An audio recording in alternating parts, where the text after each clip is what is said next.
I'm University of Illinois Extension's Todd Gleason. We're joined by Darrel Good, ag economist from the U of I, to take up this morning's grain stocks report. Good morning to you, Darrel. Tell me about the numbers as you saw them come in. Well, in the case of corn, USDA estimated stocks of old crop corn on September 1 at 824 million bushels, old crop soybean stocks at about 141 million. Let's take up the 141. USDA did some back figuring to last year's crop for soybeans. They did. 141 was, 15 to 20 million bushels more than the market was looking for. And USDA did revise their 2012 production number by about 20 million bushels in order to reconcile with the old crop stocks figure as of September 1. So once that adjustment is made, then everything makes sense. The stocks line up with known use during the summer quarter. And this is a fairly common practice that surprise in the stocks number on September 1 results in a change in the previous year's production number. That happens, and the 20 million bushel change this year is kind of the middle of the road in terms of magnitude of change that we've seen over time. It doesn't make a whole lot of a difference in the end product because we're still tight of soybeans. We are tight of soybeans, and so it doesn't change the supply-demand balance for next year very much.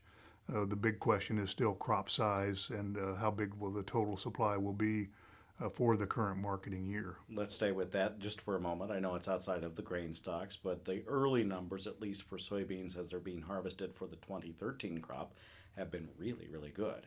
We're hearing a lot of very high yield reports, particularly in Illinois, Indiana, and Ohio, all the eastern production areas. A bit more mixed as you go west, as you might expect. And a lot of people saying, well, the late maturing beans will not yield as well.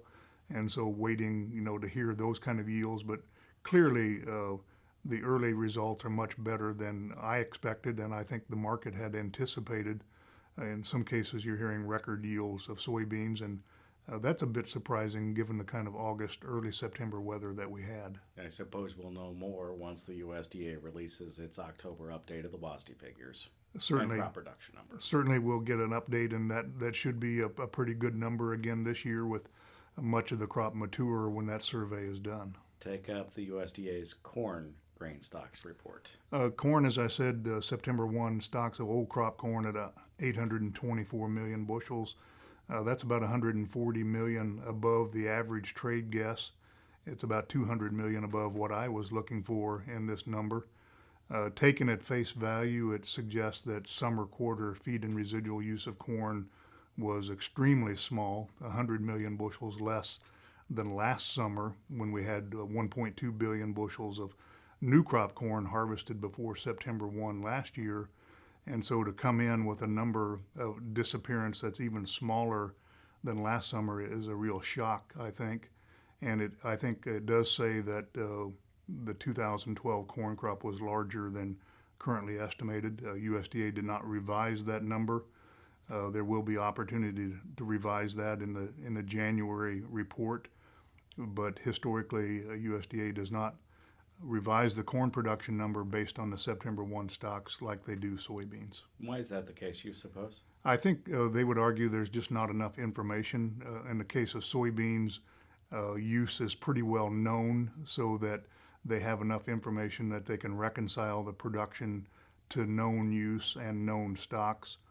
In the case of corn, where feed and residual is just in fact, a residual category, then they would argue they don't have really enough information to change the production number to try to make what some would feel would be a reasonable feed and residual disappearance number. What do you suppose this might mean when you look forward to the crop production number for corn? Well, I think it's a very bearish new crop corn. I think many of us were expecting to see reduced acreage for new crop corn. When you find 140 million bushels, you've basically found 1 million acres of corn. So if we do see a smaller acreage number, I think that really takes the steam out of that number. And then you add to that growing evidence that the 2013 yield may be equal to or better than the USDA has forecast. I think it paints a very bearish picture for corn. Thank you so much, Darrel. Okay. Darrell Good, Ag Economist from the University of Illinois. I'm Todd Gleason.